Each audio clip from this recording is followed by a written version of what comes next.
thought my wife was having an affair with the carpenter next door.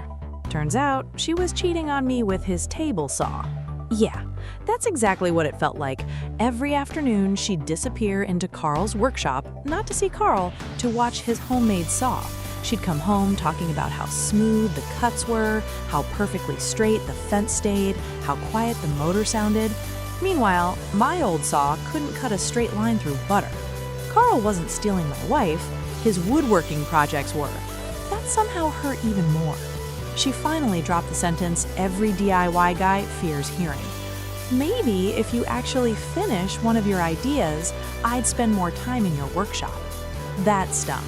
Mostly because she wasn't wrong. I'd started dozens of projects, finished almost none. So I made the dumbest promise imaginable.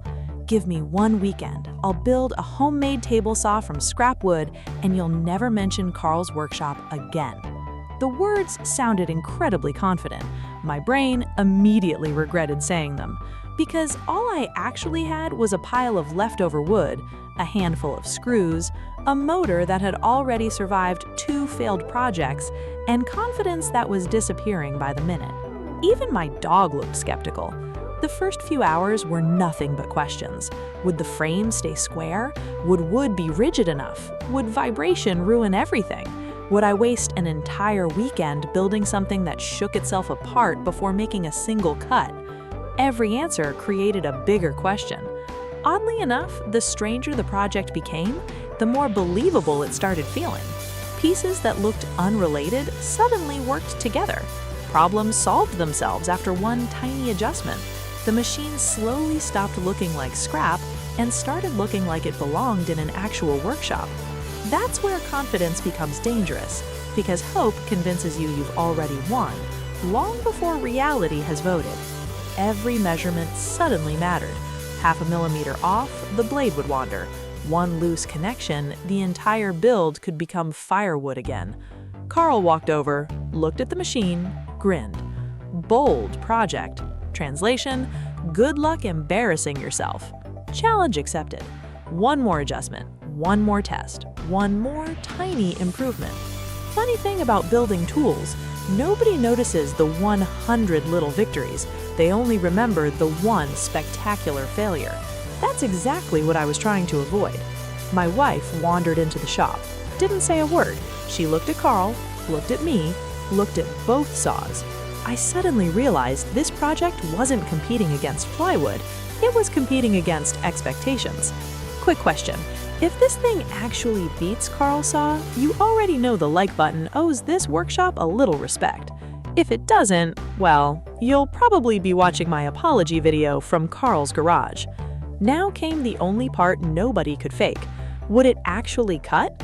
Or had I just built the world's most complicated wooden decoration? The motor started humming. Nothing exploded.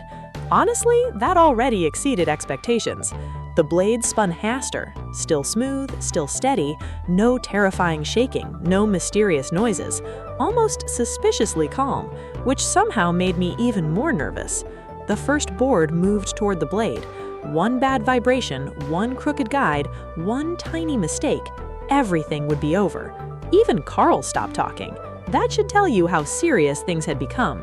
The cut began. Not perfect, not dramatic, just clean. Cleaner than anyone expected. The board came out straight, ridiculously straight. I checked it twice because I genuinely thought I'd gotten lucky. Second cut, same result. Third cut, even better. Carl scratched his head. Okay, I didn't expect that. Coming from Carl, that sounded a lot like surrender. My wife laughed. Looks like I spent too much time admiring the wrong workshop. I smiled. I'm welcome back anytime, as long as you compliment my saw first. She rolled her eyes so hard I thought she'd see next Tuesday, but she stayed. Carl quietly walked back across the fence without saying another word. Mission accomplished. Turns out, scrap wood wasn't the biggest challenge. Doubt was.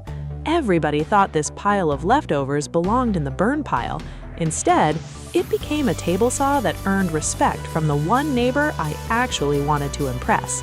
And if this video somehow misses 100 likes, there's a decent chance my wife starts hanging around Carl's workshop again. And honestly, I don't think my ego survives a sequel.